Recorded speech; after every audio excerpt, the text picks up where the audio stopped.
Good evening, everybody. It is Monday, and it's been a very busy Monday.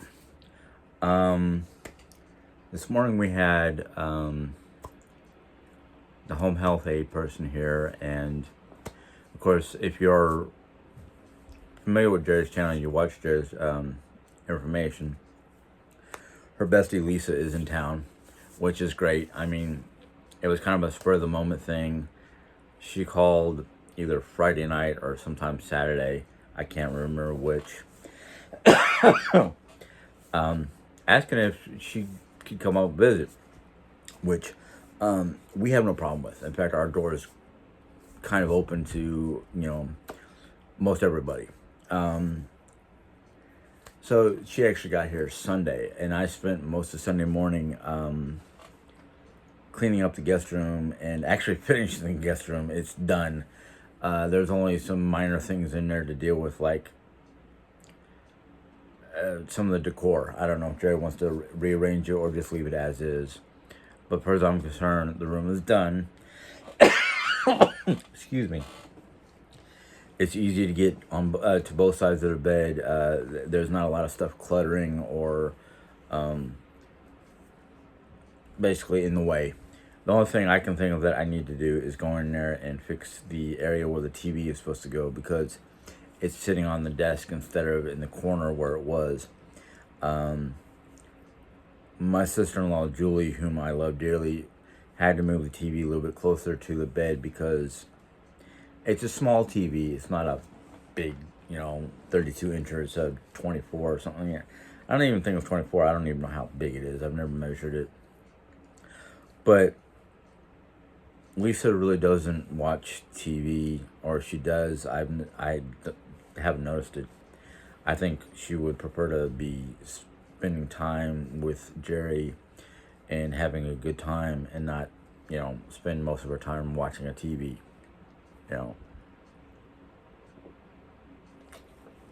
Either way, I'm enjoying the company. Jerry's definitely enjoying the company. I wanted to talk about something that happened earlier, that happened today as well, but I want to get Jerry's opinion before we go talking about it, because if my brain is telling me the right thing, Jerry would wait until things settle down, or after her doctor's appointment in July. But it's been a very busy, active day. I ran out to do a grocery pickup, so we had some extra food in the house for our guest, because we don't have a lot of healthy snacks in the house, which is shame on me. It's mostly like bags of chips. And tonight's dinner is going to be chicken Alfredo, and I'm going to use gluten-free pasta because both Joanne and Lisa are trying to stay away from gluten as much as possible. So I have some gluten-free pasta to cook up for dinner. I'm probably going to end up using the whole pound just to make sure there's enough for everybody, because I'm now feeding 4 people instead of 3, which is, it does not bother me. My father would be the same way. It's like, oh, I've got guests, so that means I need to increase the food volume or the cooking or whatever, which is exactly what I'm going to do. But I went out and picked up some creamers, some Jellos, and yogurt, or rice pudding, not yogurt, pudding for Jerry and her little snack refrigerator. Of course, Julie can have some if she wants, or not Julie, Lisa can have some if she wants. If Julie was here, I'd say the same thing. Have what you want. But knowing Julie, she'd want to take over the whole kitchen, which yeah, I don't know if I'm gonna let happen next time around, because I love chicken. I like eating chicken, but not every day of the week. Give me some chicken, give me some pork, give me some ground beef, things like that. Mix it up a little bit. But Julie thought she was doing good by everybody, and I'm like, I'm sorry. It's not that just the fact of mom's picky, but I'm also kind of like chicken every day gets a little boring after a while. But that's just me. I'm not trying to harp or make light of things. I've just gotten to the point where my level of cooking has gotten to a better place that I can make all kinds of different foods that should satisfy everybody.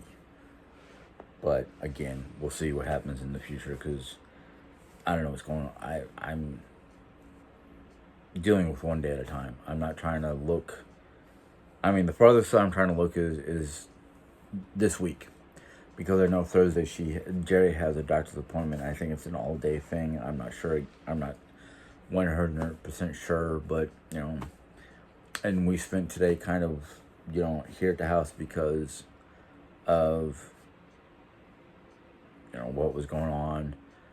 I don't know off the top of my head what's going on tomorrow, but if we're going to do some of the things that they were talking about, like the rock shop and places like that, that can be done. I think a lot of those things are right here in town. The only thing that's not here in town is going to Springfield, and I've never driven to Springfield yet.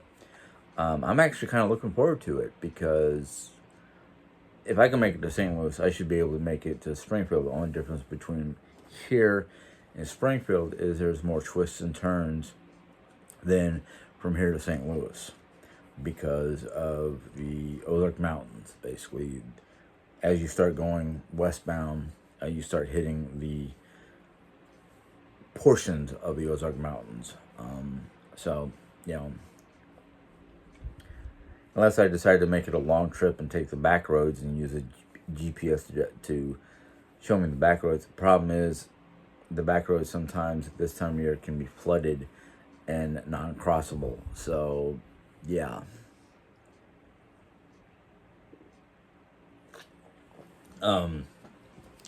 Somebody asked Jerry, one of Jerry's subscribers, asked if I had seen the latest news out of Yellowstone, and I'm like, the last thing I saw anything out of Yellowstone was the house that was falling into the river. Well, she sent Jerry footage or told her where to go to see footage. And yeah, they're talking about possibly closing down Yellowstone National Park because some of the roads into the park have been like wiped out by the flooding waters. And I was like, okay, great. That's not a good sign for us who live downriver because the Yellowstone River turns into the Missouri River, and the Missouri River goes through Missouri, dumps into the Mississippi River up near Bowling Green, and that's where my family farm, or my cousin's family farm, or my cousin's taking care of the family farm that's been in the family for over 100 years. So I'm like, yeah, if excuse me.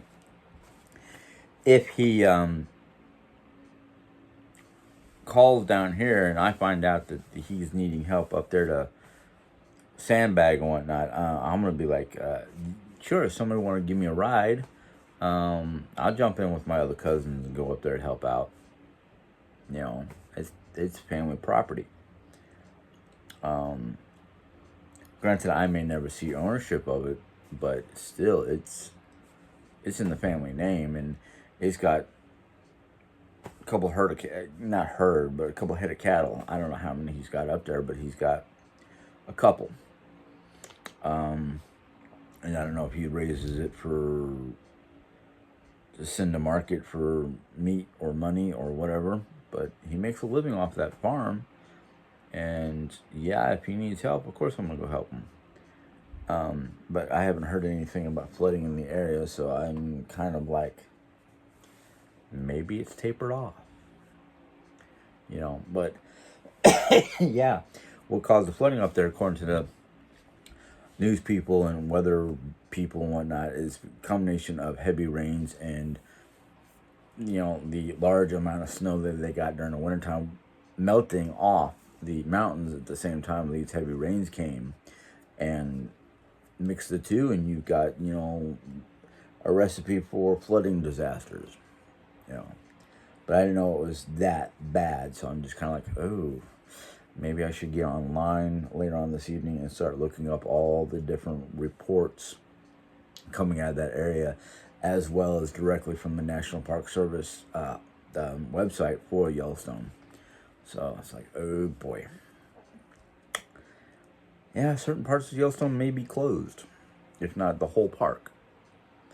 Because it's like, I don't know what roads got flooded, so I don't know if it was the north entrance, east entrance, west entrance, or south entrance, or inside the park itself. I'm not sure. But I do want to look at it because part of one of the different streams or rivers that flows through the park went right by Old Faithful, where there was some cabins for employees. And if that area got hit, yeah, they're probably going to shut down Old Faithful just for safety's sake. But, you know, I wonder sometimes, especially with the park, if they're having that kind of flooding and whatnot in the park, how is it affecting the geysers? How is it affecting the different geothermal features of Yellowstone? Because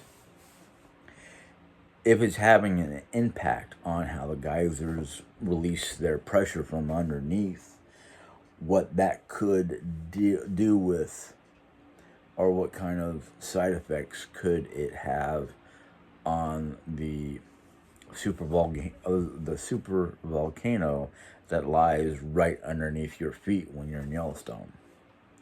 So it's kind of like one of those, yeah, because if that puppy blows, we're going to be seeing, you know, major catastrophic effects worldwide. Air traffic will be reduced to nothing. Air quality will be reduced to, you know, practically nil. The amount of ash and whatnot in the eruption could literally cause another ice age, wiping out basically life on Earth. So it's kind of like, hey, yeah. Well, last time I was there was 2010, and they were saying the volcano was overdue for an eruption by 500 years. And I'm like, can I hold off for another 100, because I don't want to be around when that sucker blows. That's just one of those. No, do not want to play that game. But, you know, Mother Nature will do what Mother Nature wants. You know, we can't control it. We can just sit there and monitor it and hope nothing bad happens. You know, worst case scenario, they shut down the park for the summer season, wait for the floods to recede and whatnot, and try to reestablish buildings or bridges or whatever they need to do. I also feel sorry for the employees that are working there, because a lot of those employees are either from different countries, or retirees that want to work in the park for the summer, or college students that want to get that experience of Yellowstone under their belt. So yeah, there's a lot of different things that are being affected by these floods, not just the geological aspect of the flooding, but it's the people, it's the buildings, it's, you know, the park's income or revenue. That's what happens. But that's, you know, that's nature for you. Anyhow, the main thing I wanted to talk about in this video is the books that I've been reading. The Viking handbook that I told you guys about on Sunday, I think it was. And I've only gotten, hold on a second. This is how much of the book I've read so far. About halfway through. A little less than halfway. But I put in a secondary bookmark so I can remember where I was when I was talking to you guys about it. or wanted to talk to you guys about it. I tried to do a video earlier, and things were just too busy, so I didn't get to talk about it. Or didn't get to do a video earlier. But of course, the intro is just, the basic information of what this book is about. And, the author is, like me, has ancestral connections to the Vikings or the Norsemen, because that's what they really are. The Viking means to go raiding. Norsemen is the people that he talks about in this book. But in the very beginning of the book, he says between 9 and 11, the 9th and 11th to 11th century, all these purplish looking spots is basically where the Norsemen or Vikings settled. And as you can tell, this spot right here, which is Scotland, they did not settle. And the interior here of the mainland, which is basically Norway, Sweden, and Finland, were very mountainistic. No, you can't build a village on a mountain or on the side of a mountain. And I've seen pictures of some of the mountains in Norway, and they are like huge mountains. But they basically settled most, if not all, of Iceland, Ireland, Britain, the coastline between Britain and France, Denmark, Norway, most of Sweden, a little bit of Finland, and across the Baltic Sea into what is now known as Russia. I told you about the people that basically the name Russia evolved from. Basically, the people who went and settled in Russia across the Baltic Sea, they were redhead. We would think that if we saw them in modern day times, we'd be like, oh, they're Irish because their hair is so red. Well, these people were Norsemen who settled that corner of Russia. The name that they called these people were called Rush, R-U-S.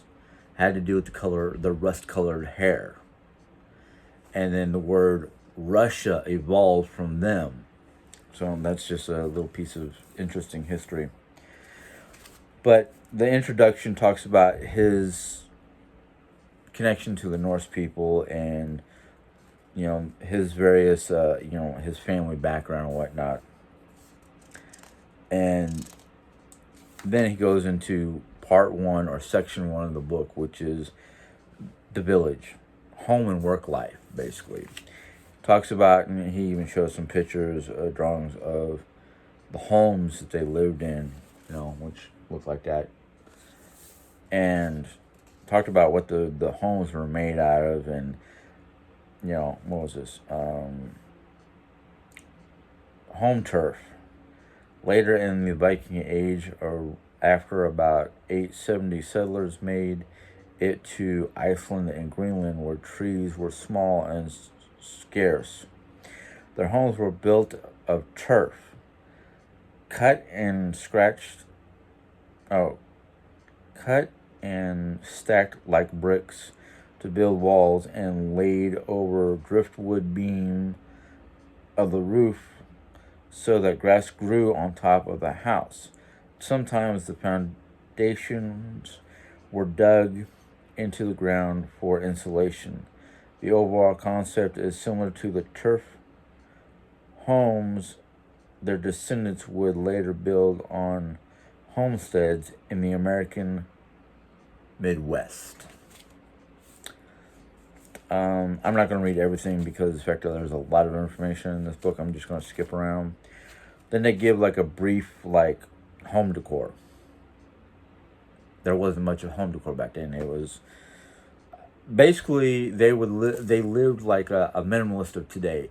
They had enough on their walls to use for shelving, to hang things from pegs, benches that were basically dug into the ground if the ground was, if they dug out a foundation. So they would have benches, or even if it wasn't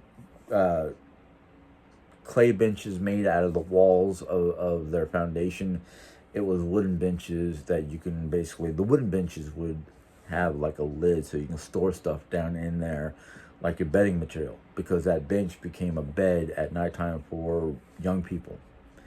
Mom and dad might have their own bed in a separate part of the house, but the little kids would sleep on these benches. Everything about what they had in their lives were utilitarian. So if it did not have a worthy function or need or use, it wasn't there. The bear skins that might be hanging would be hanging over a door if they did not have a wooden shutting door. They would have just a pelt of some sort, or some kind of, cloth door.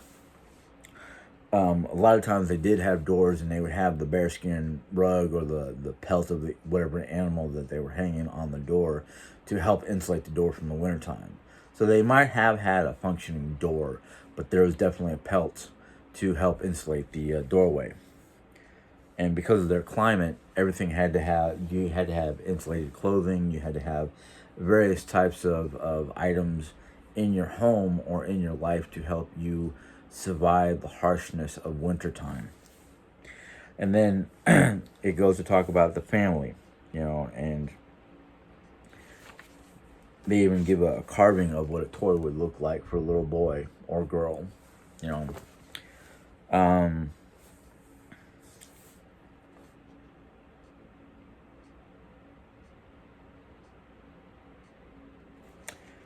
But they talk about, even they give a little brief on a dog's life.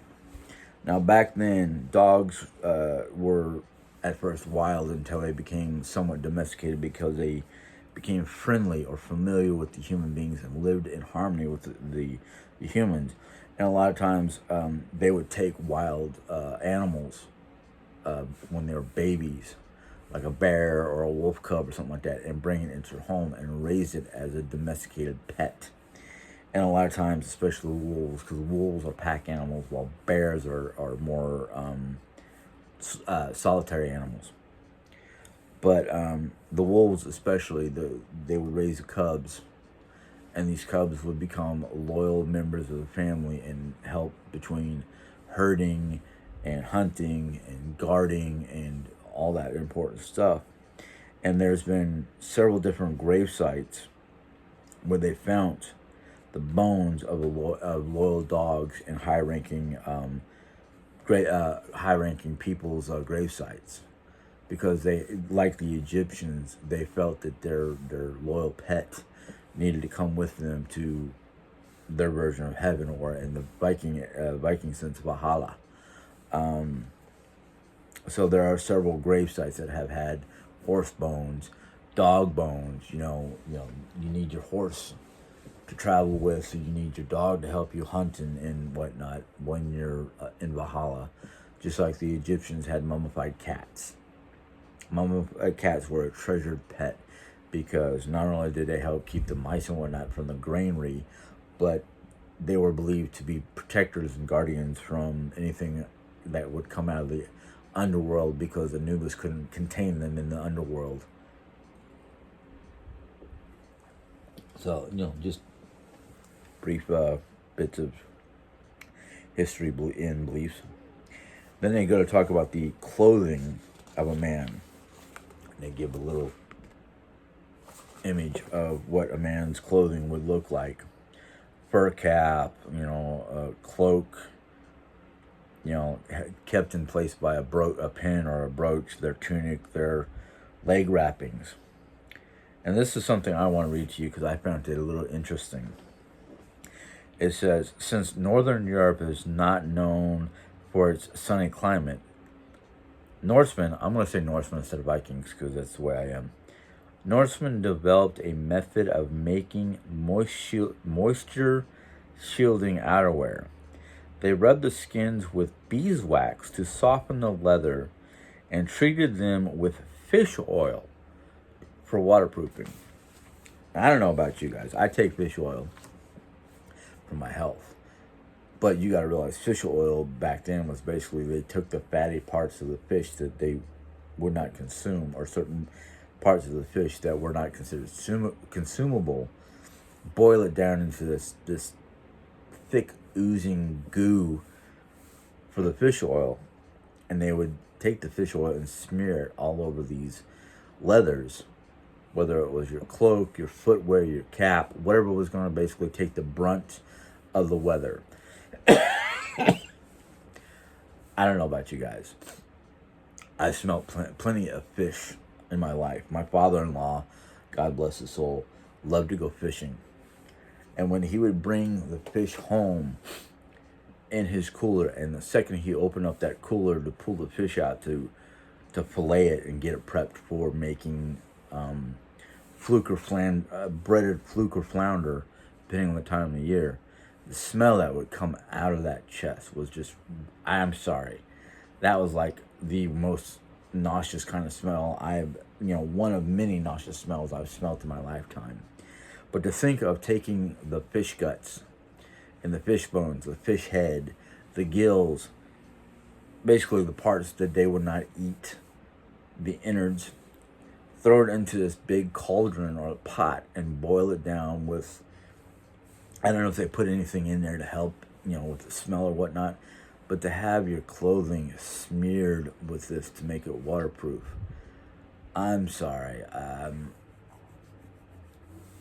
They had to do something to keep it smelling like death warmed over.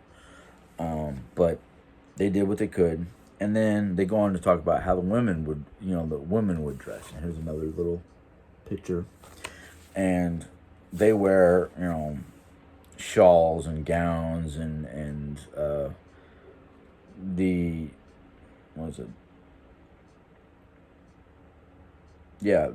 upper gown or shawl they would keep closed with a brooch or pin of some sort. And of course, they had 3 layers. They had the upper layer, which was your gown or your dress, then the gown. Maybe you had like a shawl or some sort of wraparound or coat that they would keep closed with a pin, and then they'd have the gown, and then they'd have an under, like a slip. We call it a slip, but they called it a shift. The innermost garment would be, basically floor-length, long-sleeved, made of woven, undyed linen, which is basically fibers from whether it was sheep wool or flax or some kind of plant material. That was your most inner garment. It was also designed to help you keep warm or insulated. Then you had your gown, which is usually made of a heavier wool or something like that.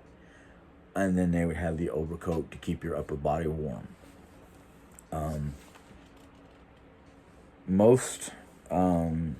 It's called a long coat, okay. Dress apron, okay, 4 layers. The shift, the gown, the apron dress, and a long coat. And the long coat was kept together by the brooch or whatnot. And they did this. Men and women dressed in layers for a number of different reasons. One, you're living within or very, very close to the Arctic Circle. That was one downside of their life, is they lived in very harsh, cold climates, mountainistic climates, like our mountainistic terrain. Now, according to what I'm reading here, is they did their own colors and whatnot, and depending on what part of the Norse Empire you lived in or Norse territories you lived in, depending on what color your outer garment was. Basically, if you wore the long coat, it would be blue. If you were from Scandinavia, which was basically, to break down Scandinavia, it was basically 4 countries made Scandinavia: Norway, Sweden, Finland, and Denmark. So if you were part of that area, you wore a blue coat or a blue color on your clothing. If you were from the Danelaws in England, an area controlled by the Danes in England or the Norse in England, you had colors of dark red. If you were from Ireland, if you were a Norseman from Ireland who basically settled in Ireland, your outer color would be purple. These ingredients or these colors were made up of flowers or plant life that could be turned into a dye in those areas. Of course, they have little sections called Modern Vikings, and it gives you an idea of how the ancient Vikings or ancient Norsemen influenced modern day Vikings or modern day Norsemen. Then they talked about farming the fjords and flagels. Now, I don't know what a flagell is, but talked about the different methods of plowing and farming and whatnot in these harsh climates. Now, at first, before they used metal for their equipment instead of their weapons, they created devices that look like this. This area would be under your, looped into your arm and whatnot because you were pulling the plow. They didn't use the animals at the time. And this piece down here, this long piece which is sticking out of a hole, was basically a piece of hard wood that they would carve into the plow to look like a plow. And I can only imagine, because of the hard ground that they probably had to deal with there, that piece right there had to probably be fixed on a regular basis, if not reshaped to the desired point, or just the whole piece had to be removed and replaced because it broke. And I mean, I read this and I was like, one of the reasons why they were so brawny and hard is because the fact that they had to put their back into their work, because either their field was so small that using the horse or cow or something like that to pull the plow was redundant, because it was just like a couple feet instead of a couple yards to a mile, So basically doing it yourself was easier. And of course they did like the great bear hunts that they always talk about in Sweden and Norway and Denmark. And walruses and seals and fish and whatnot, wherever they can catch. And then, of course, they talk about the different kinds of weather, or, the harshness of living there. Then they talk about eating their foods. A lot of their foods was like bread and meat, whether it was fish or seal or walrus or goat, sheep, or cow, whatever kind of meat they can get their hands on. But but their breads and their which was breads and cheese. It was hard, really, like tough material because of the grains and the stuff that they had to make these breads out of. Now, they also had things like dried peas and pine bark and, what they called the poor man's Wonder Bread, which was like grains, rye, splint, oats, flex. Most have been added to the bread or used all along with barley to make porridge. Only the rich could afford the wheat. So the poor man was basically, wherever he can grow in his backyard became part of the recipe for bread. Now, their cheeses were made out of either cow, goat, or sheep milk. And they had some good food. This thing on Modern Vikings, I'm going to read to you because of the factor I like this particular stuff. Skyr, which is an Icelandic, is basically the new Greek yogurt from Iceland. And it's made with, let me just read it as it is instead of trying to paraphrase it. Skyr is the new Greek yogurt. In the past 5 years, the high-protein Icelandic superfood has skyrocketed in popularity in the U.S. The Nordic bread competing via the authenticity of the 1,000-year-old yogurt cultures. It's made from rye, This is the bread. After the butter fat has been removed and strained repeatedly to yield a okay, no, this is the yogurt to yield a thick, creamy yogurt.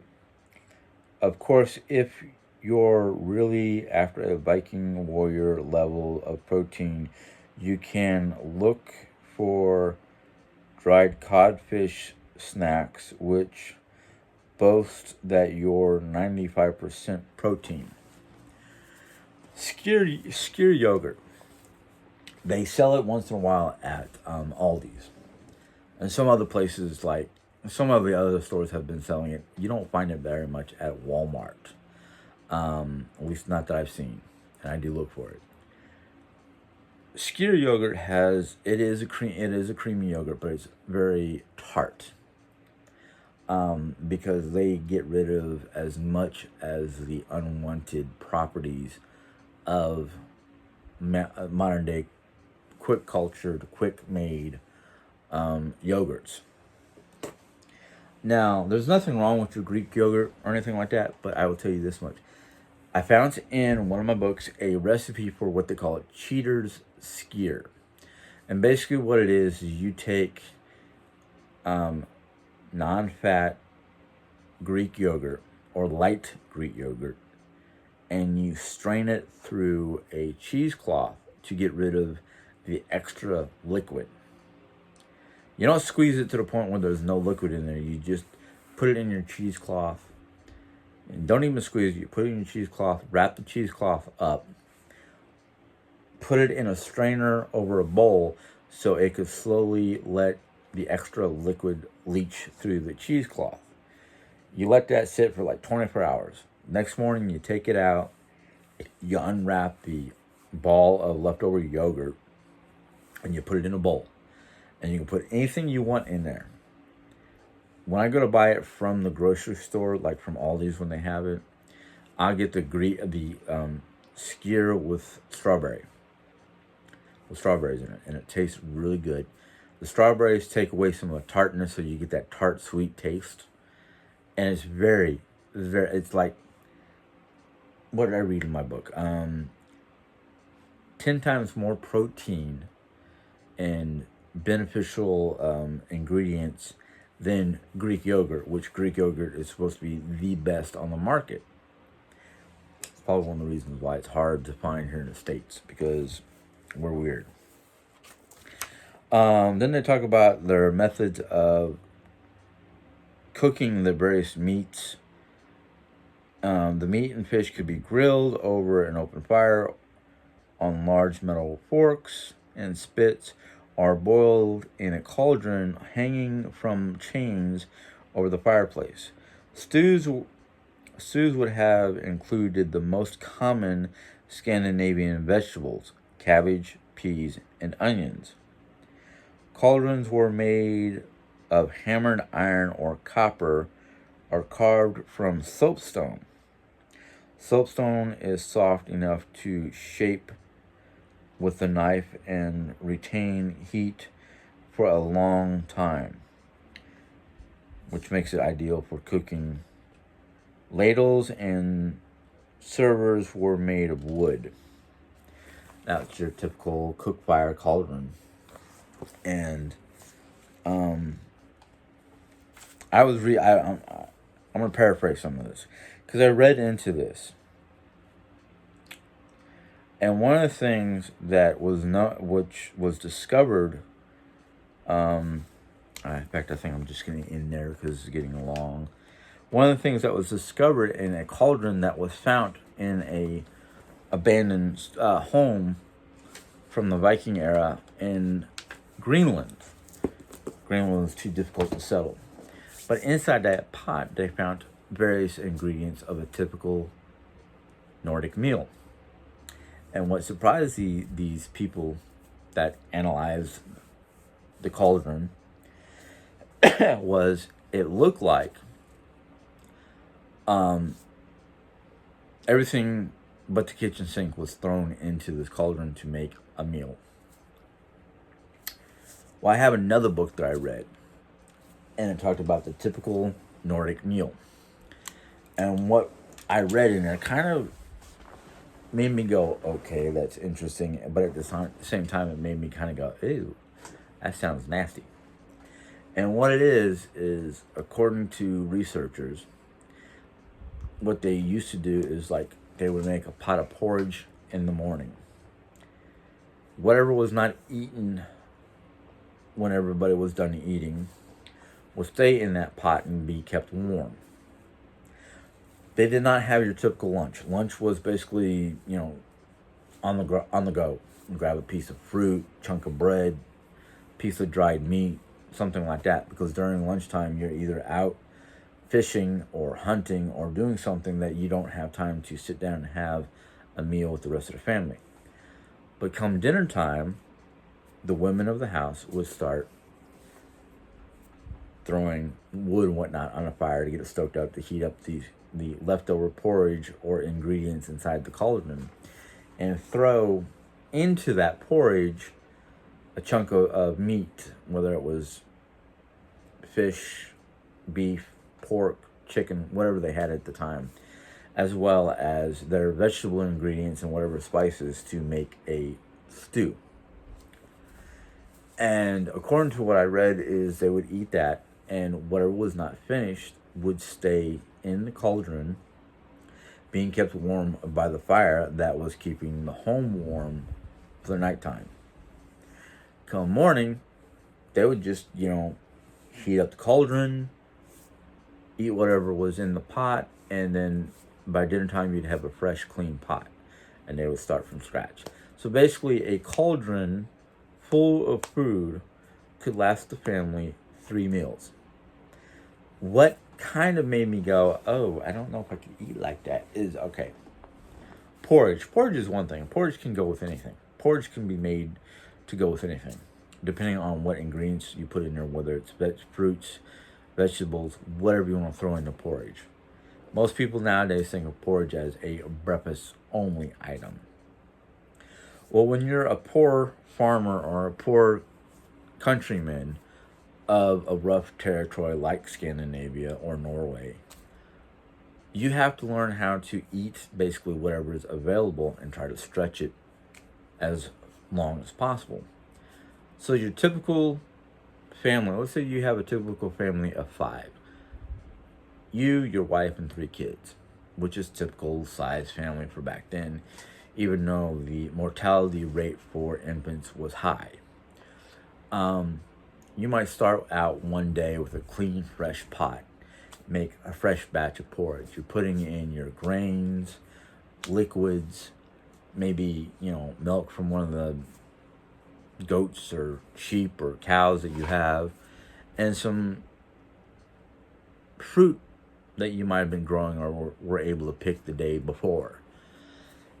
And you make your porridge. Porridges for them are very hearty, filling, last most of the day type meals. You're busy during the daytime, out in the field, or gathering wood, or whatever you're out in the woods gathering. You don't have time to run home, grab a bite to eat, and then go out. Or sometimes you couldn't even carry yourself a bagged lunch because, various reasons. And a lot of times for them during that era, like I said, for a lunch meal would be a piece of fruit or, whatever vegetation that they can eat, carry around and eat, or a chunk of bread and a piece of dried out meat. That was your lunch. Come dinner time, it's time for the family to come home, get together, deal with whatever they gathered or finish up whatever they were doing around the homestead, and sit down, and mom and the eldest daughter or the daughters that could reach into the kettle or even just sit on the side and help mom chop up produce, or dad or the oldest son would be cutting up meat while dad was getting all the animals settled for the night. But basically mom and the girls and maybe the younger boys would be inside the house prepping or making dinner, while Dad and the older boys were outside securing the livestock and making sure everything's good for the night, that nothing's going to come, nothing's going to get loose. And hopefully, if you have a family dog or something like that, the dog will, alert you to the presence of strangers or just anybody passing by. Depending on the depth of the dog's reaction, depends on, oh great, we've got a bear or something trying to get through livestock. They want to try to make sure that doesn't happen. And a lot of times, depending on the home, the way the house is built, there would be two sections of the house. One section would be like a barn where you can bring in your animals for the night so they have a safe place to be. And then there would be like a corridor, which was like an exit or a store or an area to store food for the animals, especially for winter time. And then the main part of the house, which is usually made up of two rooms. The main room, which is where the kids slept and the cauldron was and tables for eating, and then a third or a curtain off or section off room for Mom and Dad's bed. And sometimes during the wintertime, the whole family would sleep in the same bed just to keep it warm, depending on how the house was made. So that porridge that was morning time is now part of your dinner, and they're just adding more ingredients. And whatever was not consumed that night, which sometimes not everything was consumed because they usually made big, extra large batches, because one of the things that they were taught or part of their culture is always have extra food, because you never know when you're going to have somebody come to visit. And part of their lifestyle was a very hospitable, very open, what's mine is yours, what's yours is mine type attitude, where everything was shared. A lot of times, a farmstead would have grandma, grandpa, mom, dad, grandkids, maybe a brother who was not married or a sister who was not married, living under the same roof. So you could have, I don't like comparing other nationalities because I don't want to get anybody mad, but you could have what modern day equivalents would be to like some of the Latin American families that I know about, where in one house that may be designed for 5 people, mom, dad, and a couple kids, may have grandma, grandpa, mom, dad, 4 or 5 kids, an uncle, a niece, basically a bunch of different family members, 3 generations worth of family members living under the same roof. Now, there's a lot of different good out of that. Is economically, it helps house a whole family, because the whole family can help pay for all the bills and the food and everything else, while the younger generation will get not only their current modern day education, but grandma and grandpa, or even mom and dad, and tell them about their culture and tell them about their ancestors, and just give them a home education as much as they're getting a public education. I think that's great. I really do. I sometimes go, well, yeah, that could be a little rough in the house because you've got, 3 generations and then some living on the same roof. But then there's all this modern day problems. Like, oh, it could be illegals living with those family members, illegal people living with them, and blah, blah, blah, blah, blah, blah. And it's like, how do you think most Americans become Americans nowadays? They have their families who live in America help them get to the United States. And once they get to the United States, they help those family members get their green card. I'd rather see that happening than a bunch of illegals.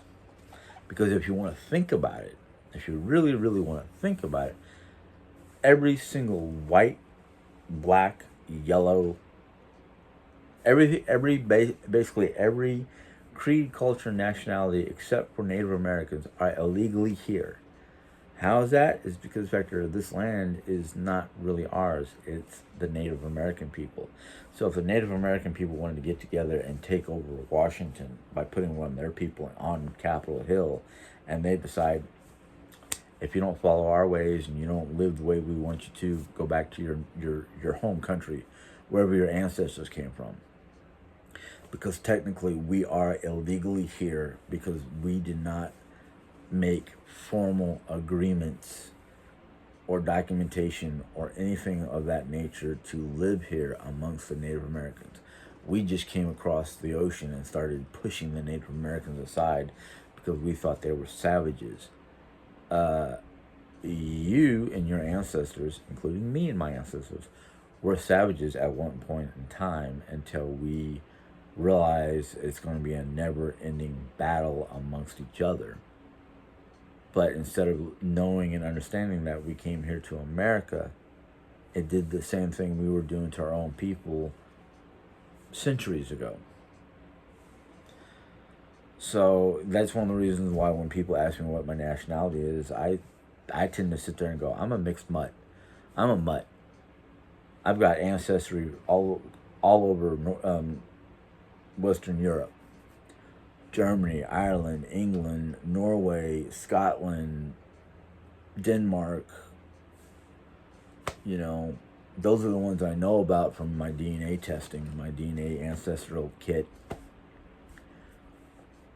I'm not. The only reason why I consider myself an American is because of the factor my family has had multiple members in the United States military to help defend this country. I don't think we were defending this country because of a president or a governmental system. We were doing what we were doing to protect this country for the people, not the land, because the land has already been confiscated from the original inhabitants. But that's just my point of view. Anyhow, I've given you some food for thought. I talked to you about this book a little bit. I did not go into extreme depth except for certain areas, because the areas that I tried to read to you I thought were a little bit more important than just basic knowledge or basic reading the book from page by page. It's just, you can probably get this on Amazon. You can probably get this through any major book distributor. So what I'm going to do to make it easier for you guys to find this book is I'm going to let you see the side binding, because it's easier to read than the gold letters on brown background. But that's the name of the book. That's the author. Let's see here. Whoop, where's my camera? And, oh, well, my camera wants to blur. You can't really see this that well. But you can look for it on Amazon. You can look for it if you're a member of Barnes & Noble. If you have a local used bookstore, they may have something like this in there. Personally, I think the only way I get rid of a book like this is if, I'm not here to say, nope, that book stays here. But you get the gist. I'm sorry that this video has been almost an hour long. There's a lot of stuff for me to talk about. There's a lot of things to tell you guys about or show you. This video probably will not come out until Tuesday sometime, since I already have a video out for this morning. But when you watch this video, and if you want me to continue on this book, and I actually, you know what? That's a lame question. I'm going to continue on this book. I don't want to just sit there and go, hey, I teased you. You got to go read the rest. No, I will continue doing what I did today. I found it quite enjoyable. Oops, I marked the wrong page.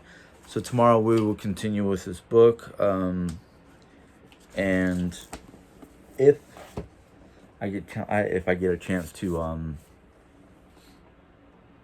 do a video tomorrow, because I don't know fully what's going on. I don't know if they're gonna, hey, all the visitors, all the people that are supposed to come to do their thing have come and gone. It's 2:00 in the afternoon.